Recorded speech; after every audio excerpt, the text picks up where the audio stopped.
नमस्कार दोस्तों, गार्गी क्लासेस पर आपका स्वागत है। डेट आज की 10 मार्च 2022 और देख लेते हैं इंडियन एक्सप्रेस की इंपॉर्टेंट न्यूज़ जो अभी हम इस वीडियो में डिस्कस करेंगे। सबसे पहले हम बात करते हैं एक्सप्लेन पेज की। देखो, 3 आर्टिकल से तीनों को हम समझेंगे।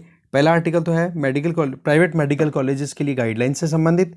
दूसरा है यूक्रेन रशिया वॉर में अभी टर्की का क्या रोल बन रहा है। और तीसरा, जो इलेक्ट्रॉनिक वोटिंग मशीन होती है, EVMs जो होती हैं, उनका कैसे डिस्ट्रीब्यूशन होता है, क्या प्रोसेस होता है जिससे कि free and fair election conduct कराना पॉसिबल हो सके। तो सबसे पहले हम देखते हैं new guideline for lower fee in private medical colleges. तो नाम से ही पता पड़ रहा है कि प्राइवेट मेडिकल कॉलेजेस में कम फीस के लिए अभी गाइडलाइन रिलीज की गई है। और वो गाइडलाइन रिलीज करने वाली एंटिटी का नाम क्या है? National medical commission. तो इसमें बताया जा रहा है कि लगभग 85,000 MBBS के लिए हमारे यहाँ पर पूरे कंट्री में सीट्स अवेलेबल है, चाहे वो गवर्नमेंट हो या फिर आप देख सकते हो प्राइवेट हो। तो ओवरऑल जो प्राइवेट सेक्टर में जो भी कॉलेजेस अवेलेबल है, प्राइवेट कॉलेजेस, उनमें क्या होता है, बहुत ज़्यादा फीस अप्लाई की जाती है। तो इस केस में अभी क्या किया जा रहा है कि जितनी भी टोटल सीट्स MBBS के लिए 85,000, उसमें 3/4 मतलब 75% सीट्स जो है ना, वो अब गवर्नमेंट कॉलेजेस में जितनी फ़ीस लगती है ना, उतनी फ़ीस पर आ जाएंगी। और रिमेनिंग जो 25% जो बच रही है, जो कि प्राइवेट कॉलेजेस में ही होंगी, उनको एक तरीके से मैनेजमेंट कोटा में डाल दिया जाएगा, जिन पे की फ़ीस थोड़ी ज़्यादा रहने वाली है। तो चाहे वो फिर प्राइवेट मेडिकल कॉलेज हो, चाहे उसमें फिर डीम्ड यूनिवर्सिटीज़ भी आ गई, या फिर आप देख सकते हो दूसरी जो प्राइवेट कॉलेजेस हैं वो भी आ गई। तो इसमें नेशनल मेडिकल कमीशन ने ये कहा है कि भाई अगले साल से ये गाइडलाइंस है वो इम्प्लीमेंट हो जाएंगी। ठीक है। अब देखो, जो आप देख सकते हो कि MBBS सीट्स की अगर बात करें तो गवर्नमेंट कॉलेजेस में आधी से ज़्यादा तो हमारे यहाँ पर गवर्नमेंट कॉलेज सीटें ही हैं। तो वहाँ पर तो क्या है, सेंट्रल गवर्नमेंट और स्टेट गवर्नमेंट तो है ना, वो फीस डिसाइड करती हैं। सेंट्रल गवर्नमेंट जैसे मान लो कि एम्स है। अब एम्स एक तरीके से सेंट्रल गवर्नमेंट के अंडर में आता है, तो वहाँ पर एंट्रेंस के लिए जो फीस लगेगी या फिर जो भी एजुकेशन या ट्यूशन फ़ी लगती है, वो डिसाइड करती है सेंट्रल गवर्नमेंट। इसी तरीके से स्टेट गवर्नमेंट्स के अंडर में जो मेडिकल कॉलेजेस आती हैं, उनकी स्टेट गवर्नमेंट्स हैं, अलग अलग स्टेट गवर्नमेंट अपने हिसाब से फ़ीस डिसाइड करती हैं। तो यहाँ पर तो गवर्नमेंट का इंटरवेंशन है गवर्नमेंट सीट्स पे। पर सवाल आ गया medical seats in private colleges, वहाँ पर अब क्या किया जाएगा? वहाँ पर अभी मोर मतलब टोटल ओवरऑल कैलकुलेशन अगर देखिए सीट होगा 85,000 का, तो ओवरऑल फिगर निकल के आएगा 75%।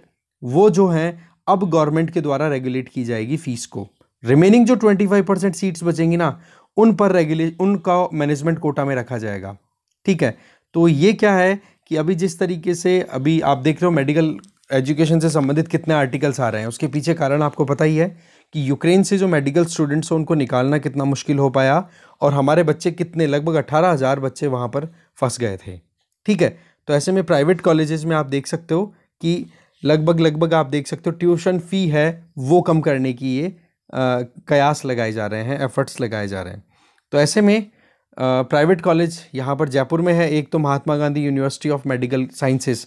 ठीक है। इनका ये कहना है, इनके जो चेयरमैन है, चांसलर है, उनका ये कहना है कि जी वाइस चांसलर की बहुत ही बढ़िया काम है। इससे क्या होगा कि 75% मेडिकल सीट्स अगर कम रेट पे बच्चे एजुकेशन ले पाएंगे, तो गरीब बच्चे जो हैं मेडिकल कोर्सेज करके अपना ड्रीम पूरा कर पाएंगे, खुद को आगे बढ़ा पाएंगे, सर्विसेज दे पाएंगे। बस आगे तो और कुछ इतनी काम की है नहीं। ठीक है। बाकी इतना सही है कि रिमेनिंग जो 25% सीट्स रहेंगी ना, वो मैनेजमेंट कोटा में चली जाएंगी। तो ऐसे में कुछ प्राइवेट कॉलेजेस से एसोसिएटेड इंडिविजुअल से क्वेश्चन किए गए ना इस पर्टिकुलर प्रोविज़न के बारे में, कि इस तरीके से फ़ीस है वो कम करने की बात की जा रही है। तो इसमें क्या सीधा कहा गया है कि जी जो बची हुई सीट्स है ना, जो मैनेजमेंट कोटा की जो सीटें होंगी, उनकी फ़ीस हम एक्स्ट्रा बढ़ा देंगे। इसके पीछे कारण क्या है कि देखो, प्राइवेट कॉलेज है, अब प्राइवेट कॉलेज में तो नुकसान में जाकर के तो वो कॉलेज को रन कराएंगे नहीं। तो एक तरफ अगर फीस थोड़ी कम की जा रही है गवर्नमेंट के हिसाब से, ठीक है, तो बची हुई जो सीट्स होंगी उन पे तो डेफिनेटली होगा ही नहीं। तो ऐसे में प्राइवेट कॉलेजेस में ओवरऑल नेट जो देखा जाएगा ना, हर एक कॉलेज में लगभग 50% सीट्स होंगी ना, वो तो देखो गवर्नमेंट के द्वारा डिसाइडेड फीस पे चलेंगी, और रिमेनिंग जो 50% रहेगी वो हो जाएगी कौन सी? मैनेजमेंट कोटा में। तो मैनेजमेंट कोटा वाली जो है सीटें, उनसे कॉम्पनसेशन किया जाएगा अगर गवर्नमेंट के द्वारा फाइनलाइज फीस में कोई प्रॉब्लम आती है तो, क्योंकि सीधी सी बात हो, वो तो प्राइवेट कॉलेज है। तो एक तो ये चीज़ बताई जा रही है। दूसरी ये कि नॉट फॉर प्रॉफिट बेसिस पे डिटरमाइन की जाएगी फीस। अब होता क्या है कि फ़ी डिसाइड करने के लिए भी एक प्रॉपर स्ट्रक्चर हमारे यहाँ पर अवेलेबल होता है, जिसमें कि एक कमिटी कॉन्स्टिट्यूट होती है। अगर हम देखें तो अभी करंटली तो क्या होता है कि जो भी डीम्ड यूनिवर्सिटी है या प्राइवेट कॉलेजेस है, वहाँ पर इंटरनल कमिटी होती है, वो फीस डिसाइड करती है। पर अब क्या होगा कि जिन सीटों के लिए आप यहाँ पर गवर्नमेंट के द्वारा फीस जो डिसाइड करने की बात कर रहे हो, वो फी डिसीजन लिया जाएगा स्टेट रेगुलेटरी कमेटी के द्वारा, ठीक है ना। तो ऐसे में अब जो प्राइवेट सेक्टर में जो भी मेडिकल कॉलेजेस हैं, उनको अब फीस के लिए अपनी 50% सीट्स पे जो फीस फिक्सेशन होगा वो डिपेंड करेगा स्टेट रेगुलेटरी कमेटी के रिकमेंडेशन की बेसिस पे, ठीक है ना। और बाकी बची हुई जो 50 है वो अपने हिसाब से इंटरनल जो उनकी कमेटी है वो डिसाइड कर पाएगी, ठीक है। और ये भी देखा जाएगा कि फीस डिसीजन में थोड़ा ये देखा जाएगा कि उस पर्टिकुलर प्राइवेट कॉलेज की रैंक क्या आ रही है ऑल ओवर इंडिया, ठीक है। क्योंकि होता क्या है कि प्राइवेट अगर कोई कॉलेज है तो उसके साथ में हॉस्पिटल भी कनेक्टेड होते हैं, क्योंकि वो सर्विसेज और ट्रेनिंग जो दिलानी होती है वो। तो इसमें एक ये भी बेनिफिट देखा जा रहा है कि जो प्राइवेट हॉस्पिटल्स हैं जिनके साथ में ये कॉलेजेस भी कनेक्टेड हैं, वहाँ पर जो सर्विसेज हैं, हेल्थ सर्विसेज, वो थोड़ी सस्ती मिल जाएं। इससे फ़ायदा क्या होगा कि ज़्यादा से ज़्यादा पेशेंट्स हैं उस प्राइवेट हॉस्पिटल की तरफ अट्रैक्ट होंगे, और वहाँ पर ही अगर एजुकेशन चल रही है बच्चों की, तो वो मेडिकल स्टूडेंट्स हैं उनको वहाँ पर सीखने को भी बहुत मिलेगा।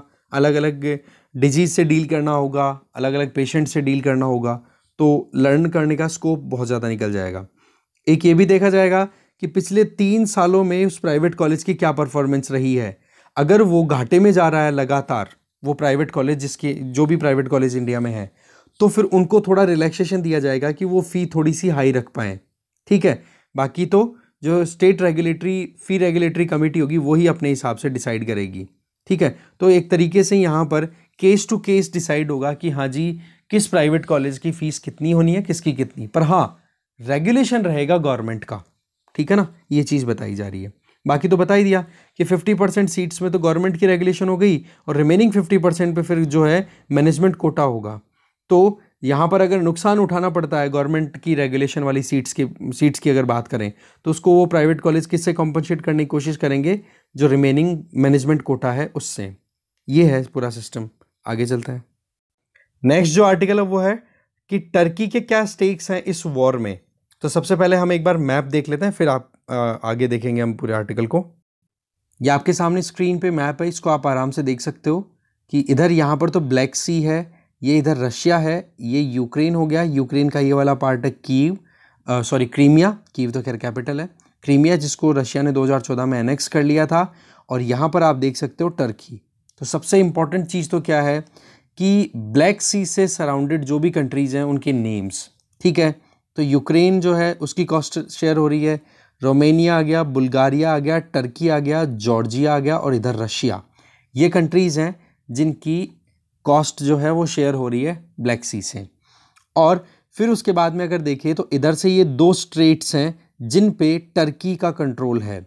बट जब इंटरनेशनल ट्रेड की बात आए या इंटरनेशनल वाटर लेन्स की अगर बात आए, तो वहाँ पर एक मॉन्ट्रियक्स प्रोटोकॉल है। मॉन्ट्रियक्स मतलब एक एग्रीमेंट है 1936 का, उसके बारे में हम अभी डिटेल देखेंगे पूरी।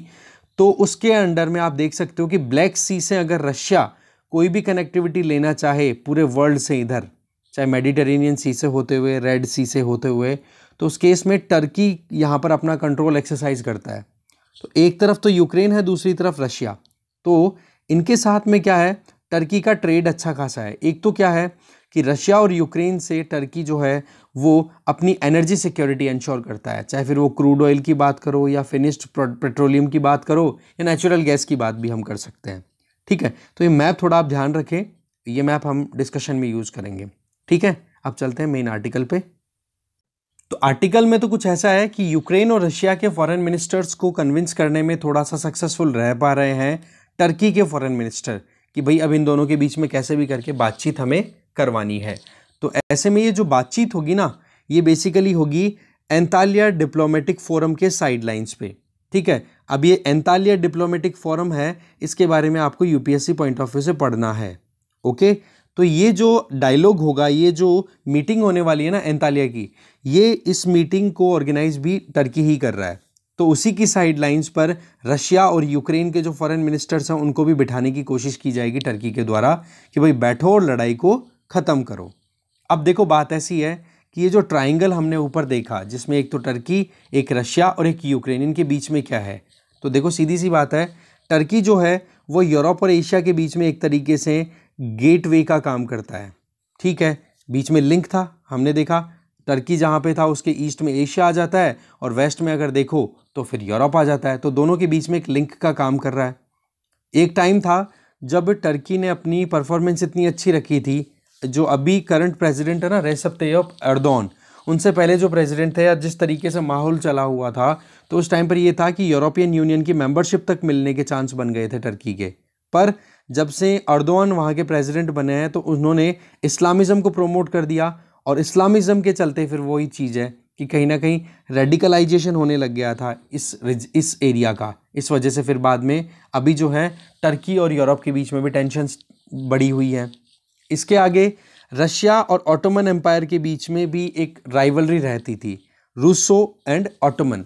अब आपको पता ऑटोमन एम्पायर कहाँ पे थी, टर्की वाले एरिया में ही थी जहाँ पे खलीफा का रिजीम चलता था पूरा, और उधर रशिया में आप जानते हो ज़ार का रूल था, तो वो भी कॉन्फ्लिक्ट था। और ये भी आपको ध्यान होगा कि फर्स्ट वर्ल्ड वॉर जब लड़ा गया था तो ऑटोमन एम्पायर तो किस तरफ थी, सेंट्रल पावर्स की तरफ, और दूसरी तरफ रशिया किस तरफ था, यूएसएसआर नहीं बना था उस टाइम पे, खैर रशिया ही था, और रशिया किस तरफ था, ये था अलाइड पावर की तरफ। और उसमें फिर बाद में ऑटोमन एम्पायर फिर बाद में आपको पता है कि कोलैप्स कर गई थी, और खलीफा को रीइंट्रोड्यूस करने के लिए हमारे यहाँ पर भी खिलाफत मूवमेंट चला था, नॉन कॉपरेशन मूवमेंट के साथ में जो अली ब्रदर्स थे उन्होंने, तो ये थोड़ा बहुत हिस्ट्री आपने पढ़ी होगी, तो वो राइवलरी भी इनके बीच में है। पर फिर भी अगर करंट सिनेरियो में देखें ना तो रशिया और अभी टर्की के बीच में engagement trade point of view से ठीक ठाक हम कह सकते हैं।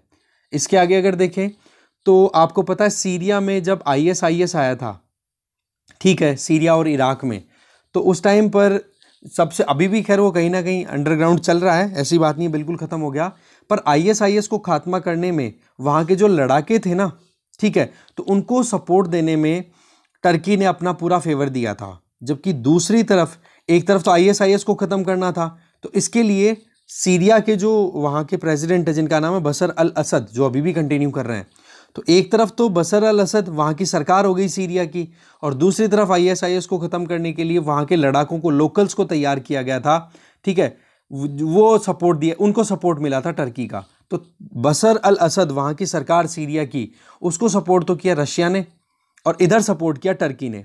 तो दुश्मन तो इनका एक था ISIS, वो तो हो गया ख़त्म। अब क्या है कि ये जो लड़ाके हैं ये अपनी पकड़ बनाना चाहते हैं, और ये भी कहीं ना कहीं बशर अल असद की सरकार को ख़त्म करना चाहते हैं।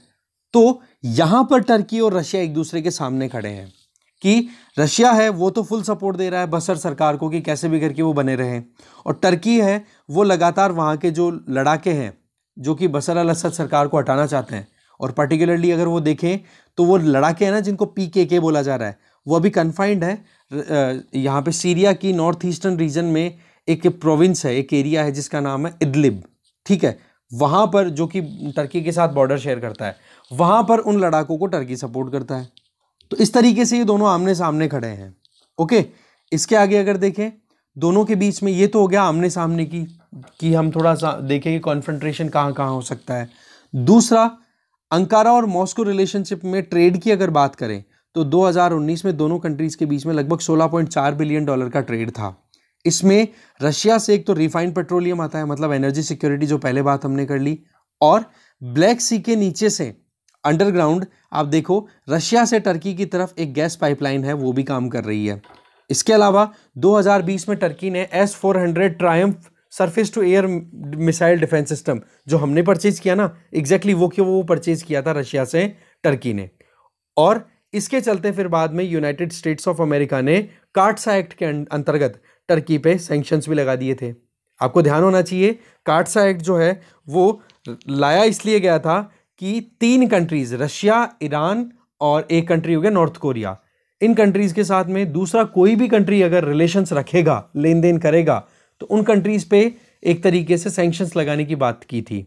तो ऐसे में इंडिया ने तो नेगोशिएट कर लिया था, इंडिया पे भी इसके बादल मंडराए थे कि भाई US जो है वो सैंक्शन लगाएगा, बट हमारी जो डिप्लोमेसी है यहाँ पर बहुत सक्सेसफुल रही कि भाई हमारे ऊपर अभी भी बहुत सारी बातें चल रही है कि S-400 एंटी जो डिफेंस सिस्टम हम परचेज कर रहे हैं तो उसके चलते इंडिया पे सैंक्शन लगाए यूएस।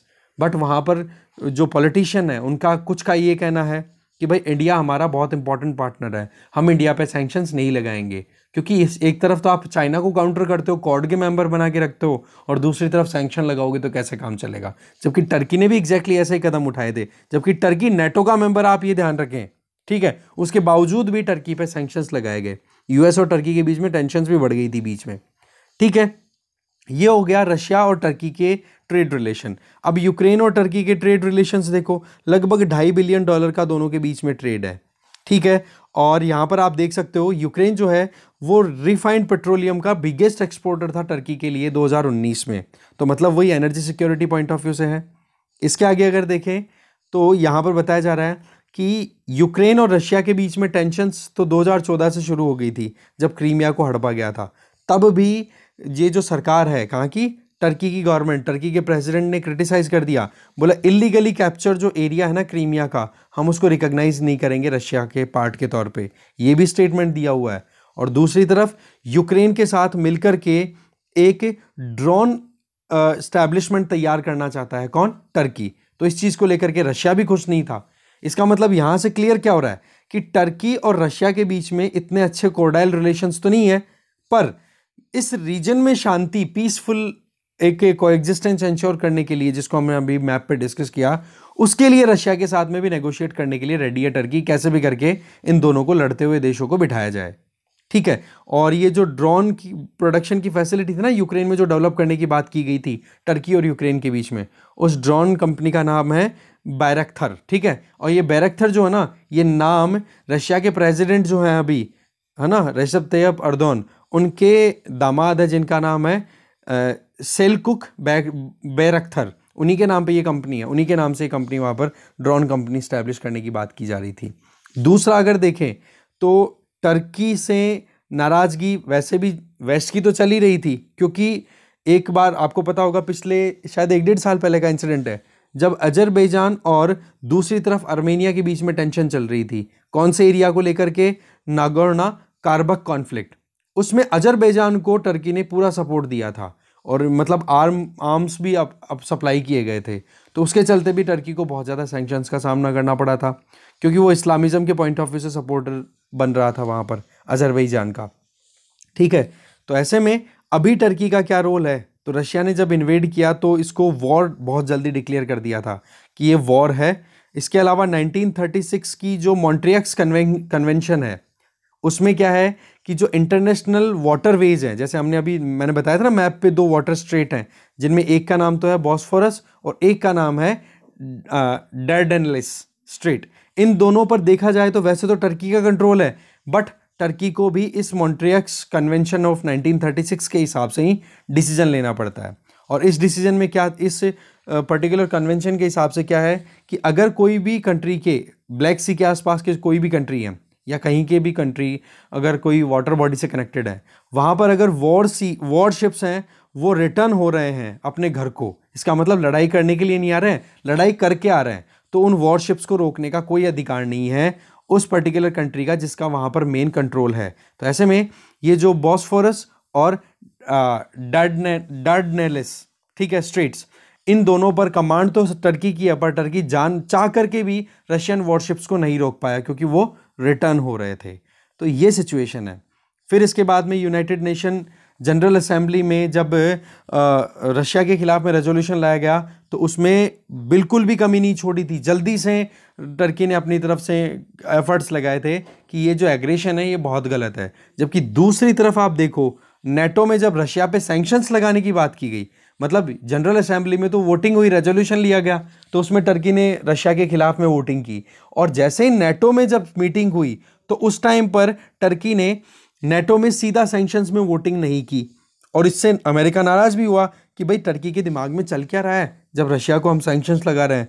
पर उसी के बाद में टर्की के जो फॉरेन अफेयर मिनिस्टर हैं, उन्होंने प्रेस कॉन्फ्रेंस करते हुए कहा कि भाई हम यूएसए के साथ में क्लोजली कोऑर्डिनेट करते हुए और इस प्रॉब्लम को सॉर्ट आउट करेंगे, यूक्रेन रशियन क्राइसिस को। तो तो ये स्टैंड है यहाँ पर टर्की का। तो आप देख सकते हो कि एनर्जी पॉइंट ऑफ व्यू से टर्की कितना डिपेंडेंट है, कंट्रोल कितना ज़्यादा है, पर उसके बावजूद भी टर्की को बैलेंस बनाना है। तो इसमें क्या है, एक मौका तो टर्की को ये बन रहा है कि अपनी जो एक इज्जत खराब हो रखी है ना अभी टर्की में, कि बैडमैन की रूलिंग चल रही है, कि अर्दोआन जो है वो बैडमैन है, तो वो थोड़ा सा ठीक हो जाएगा अगर ये मीडिएशन के बेसिस पे ये वॉर रुक जाता है तो। ठीक है, इसके आगे देखें। नेक्स्ट है कि ईवीएम्स कैसे मूव करती हैं इलेक्शन से पहले और इलेक्शन के बाद में। वैसे तो देखो कंट्रोवर्सी तो ये है कि उत्तर प्रदेश चुनाव अभी तो खैर रिजल्ट आ गया, वहाँ पे योगी आदित्यनाथ फिर से वहाँ के प्राइम मिनिस्टर चीफ मिनिस्टर बन रहे हैं, पर अखिलेश यादव जो कि एसपी के लीडर हैं, उन्होंने एलिगेशन लगाए थे कि ईवीएम्स के साथ छेड़छाड़ी की गई है, इनको गलत तरीके से ले जाया गया है, लाया गया है। ठीक है, तो ऐसे में इस तरीके के एलिगेशन 2019 में के जो लोकसभा इलेक्शंस थे उस टाइम पर भी ऑपोजिशन पार्टीज ने लगाए थे। तो सवाल यह है कि इलेक्शंस के बीच में, इलेक्शन के पहले और इलेक्शन के बाद में क्या कंडीशन रहती है, कहाँ पर ईवीएम्स को कैसे हैंडल किया जाता है। तो सबसे पहले हम देखते हैं इलेक्शंस के बीच में। देखो, हर एक स्टेट में जब भी इलेक्शंस होते हैं ना, तो एक सेकेंड रुकिए, एक सेकेंड।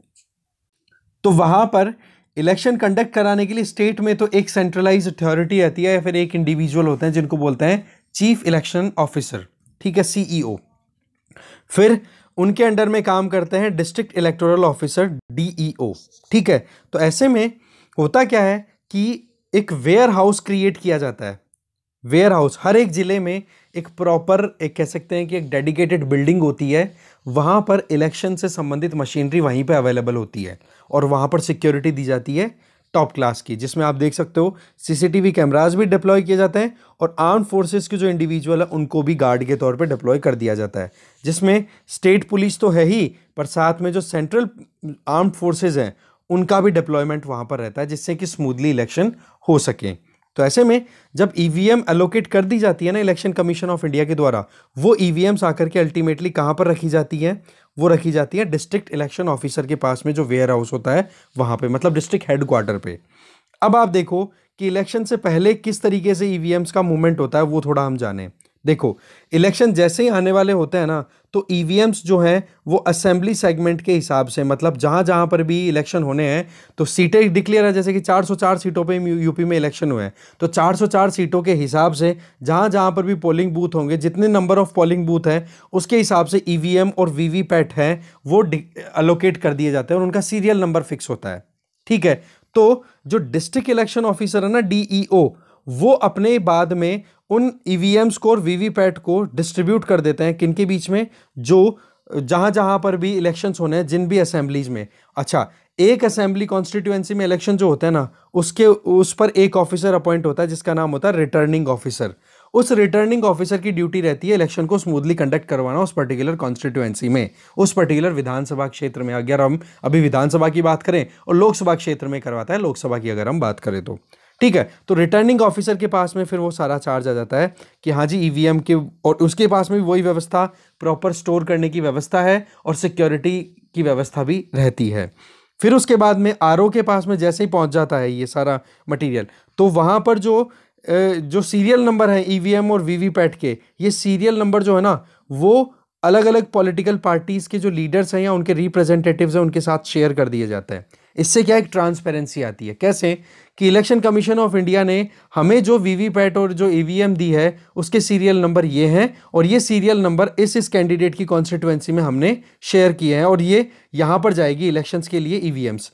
तो इसमें क्या हो गया कि उस कॉन्स्टिट्यूएंसी में जो भी कैंडिडेट्स खड़े हो रहे हैं, चाहे कांग्रेस का हो, चाहे बीजेपी का हो, चाहे एसपी का हो, चाहे बीएसपी का हो, उन सबको उन ईवीएम्स के सीरियल नंबर पता होंगे। अब जैसे ही जब फाइनल इलेक्शन की टाइम आएगी ना, तब वो इलेक्शंस के टाइम पे वेरिफिकेशन होता है प्रॉपर कि हाँ जी ये वही ईवीएम्स है ना जो ईवीएम्स वहां पर आरओ ने रिलीज की थी, मतलब रिटर्निंग ऑफिसर ने रिलीज की थी। तो एक ट्रांसपेरेंसी आ जाती है, कॉन्फिडेंस भी आता है।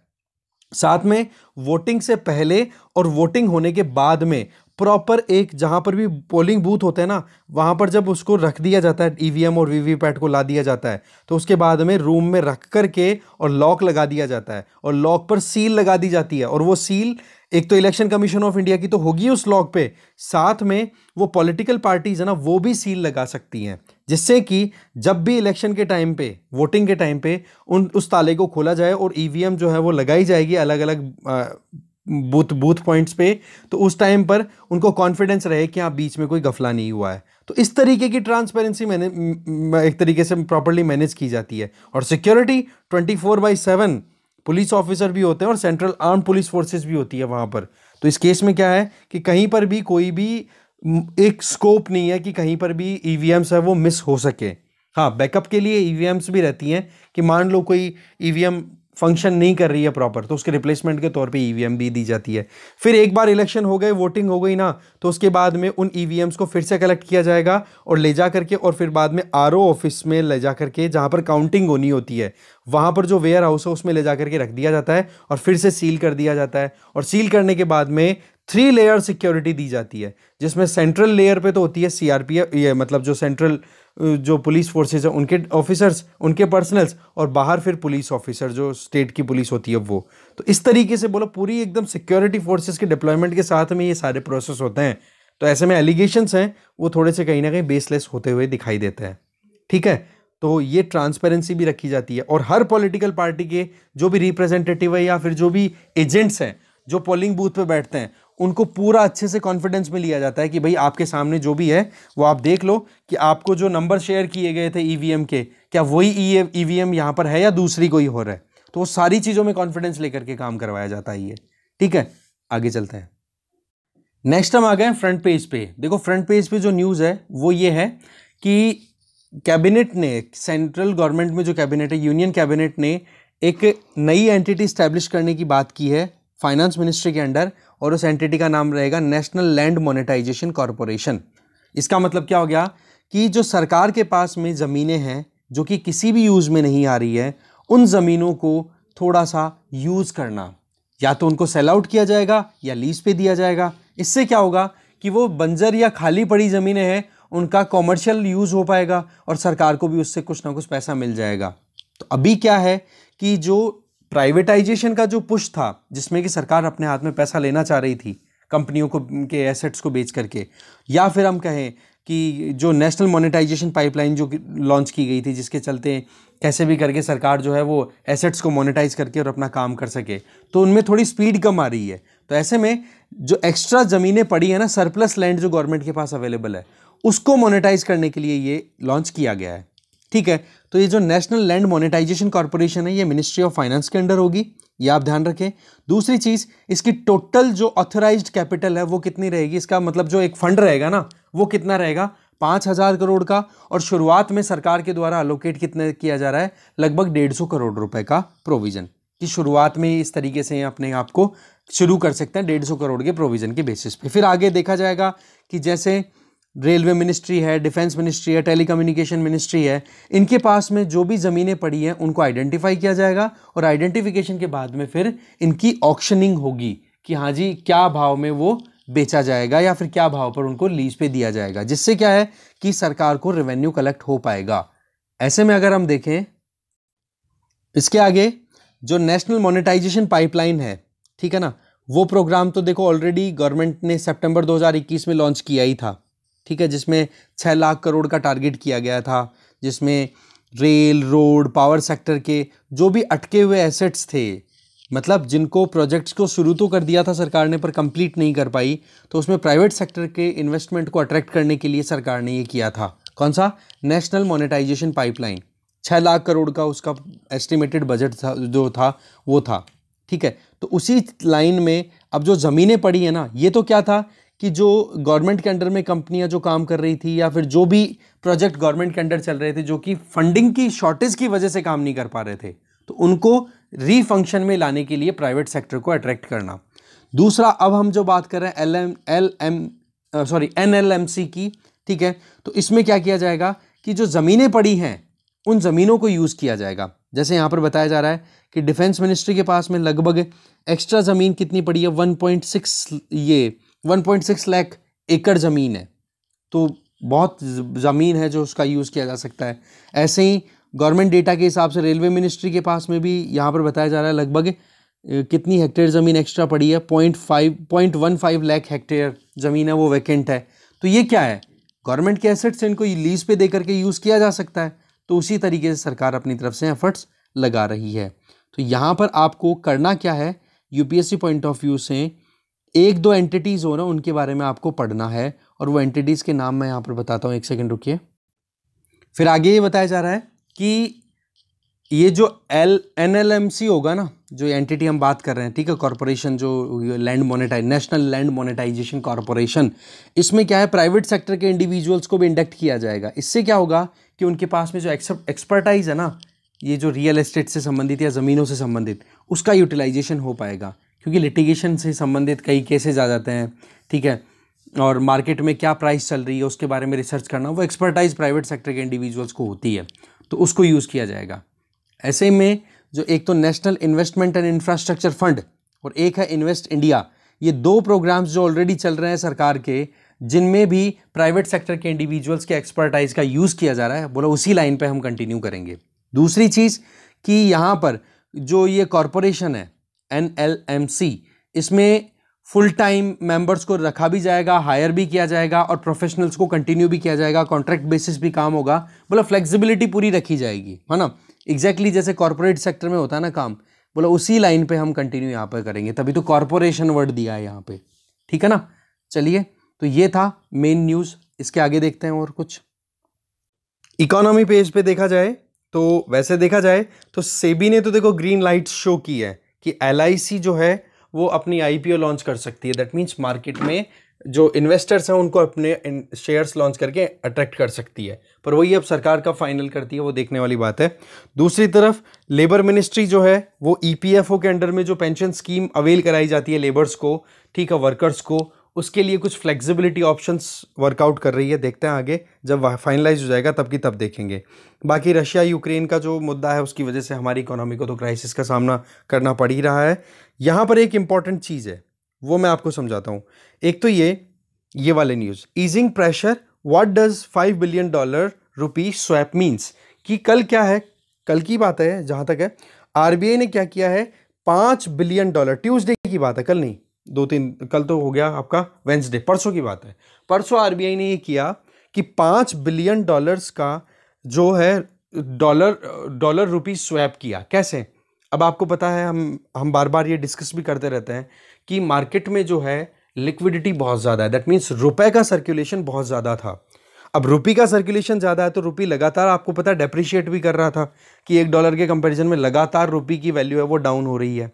उसके पीछे क्रूड ऑयल प्राइसेस भी हमने देख लिए थे, और एक रुपी की सर्कुलेशन भी थी, और एक ये थी कि जो फॉरेन पोर्टफोलियो इन्वेस्टर्स थे उन्होंने डॉलर्स निकालने शुरू कर दिए और ले और उनको इन्वेस्टमेंट का अट्रैक्शन कहाँ दिख रहा था, यूएसए में, क्योंकि यूएसए के फेडरल रिजर्व ने बोल दिया कि भाई हम तो इंटरेस्ट रेट राइज करेंगे, तो वहाँ पर लोग ज़्यादा पैसा इन्वेस्ट करना चाहते हैं। तो ऐसे में इंडिया से डॉलर जो था, जो हमारी इकोनॉमी में सर्कुलेशन था डॉलर का या प्रेजेंस थी, वो डॉलर्स की हो गई कम। अब आपको पता है जिसकी कमी होती है उसकी वैल्यू ज़्यादा, और रुपी जो था उसका सर्कुलेशन ज़्यादा।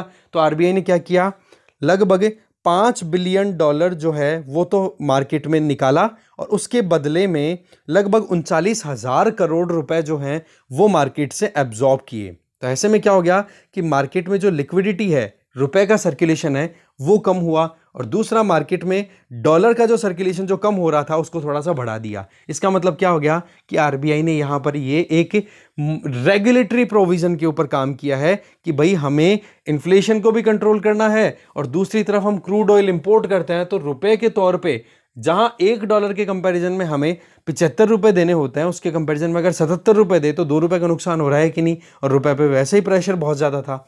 तो इस प्रेशर को रिलीज करने के लिए RBI ने ये कदम उठाए हैं, और इस कदम को हम क्या बोलते हैं, इस तरीके के प्रोविजंस को लिक्विडिटी मैनेजमेंट इनिशिएटिव, ठीक है ना, क्योंकि लिक्विडिटी को मैनेज कर दिया।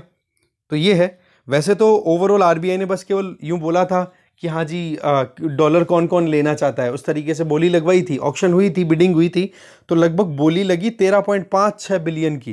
तो अब इतना मार्केट में अगर RBI पैसा फेंके, मतलब डॉलर फेंके, तो RBI के लिए हमें भी तो फॉरेन एक्सचेंज रिजर्व मेंटेन करके रखना होता है ना। तो फिर RBI ने फाइनल किया कि 5.135 लगभग $5 बिलियन की लगभग 656 यहाँ पे 86 बिडिंग्स थी ना, उनको एक्सेप्ट किया, और उसके बदले में मार्केट में RBI ने रिलीज कितना किया, लगभग $5 बिलियन, और खुद ने मार्केट से उठा लिया कितना RBI ने बदले में, 39,000 करोड़। पर फिर भी अगर हम देखें तो अभी भी हमारे मार्केट में जो रुपए का सर्कुलेशन है that is around 7.6 lakh crore rupees. ठीक है, तो अभी फिर भी कहीं ना कहीं ये जो क्राइसिस है अभी, एक बार उसको तो कंट्रोल करना जरूरी था, उसी तरफ ही आरबीआई ने कदम उठाए हैं। ठीक है, इसके आगे अगर देखें तो बाकी तो एक स्टडी है, यहाँ पर आप देख सकते हो कि हमारे देश में 50% वुमेन है वो अभी भी फाइनेंशियली इंडिपेंडेंट नहीं है। ये बेसिकली एसबीआई के द्वारा ये एसबीआई जनरल इंश्योरेंस के द्वारा एक सर्वे करवाया गया था, उसमें ये पता पड़ा। ठीक है, तो ये है जी टियर 2 सिटीज़ का खेल। और वर्ल्ड पेज पे एक बार नज़र डालें, ज़्यादा कुछ खास कोई न्यूज़ है नहीं वैसे आज, बस ये है कि हमने कुछ दिनों पहले एक न्यूज़ डिस्कस की थी कि यूएसए में एक मैन को पिग हार्ट ट्रांसप्लांट किया गया था, उसकी डेथ हो गई है। ठीक है, ये एक एक्सपेरिमेंट था क्योंकि उन्होंने पूरा उस बंदे ने अपनी तरफ से मतलब उनके जो नियर डियर्स थे उन्होंने पूरे एफर्ट्स लगा लिए थे बचाने के, फिर लास्ट ऑप्शन ये आया कि हार्ट ट्रांसप्लांट कर देते हैं पिग का। तो ये एक्सपेरिमेंट भी हो गया डॉक्टर्स के लिए और उनकी लाइफ बचाने के लिए एक अटैम्प्ट भी था, पर अनफॉर्चुनेटली नहीं हो पाए सक्सेसफुल। ठीक है, यही था मेन तो। ठीक है जी, डिस्कशन में जो भी चीज़ें थी वो हमने देख लिया। Thank you very much for watching this video.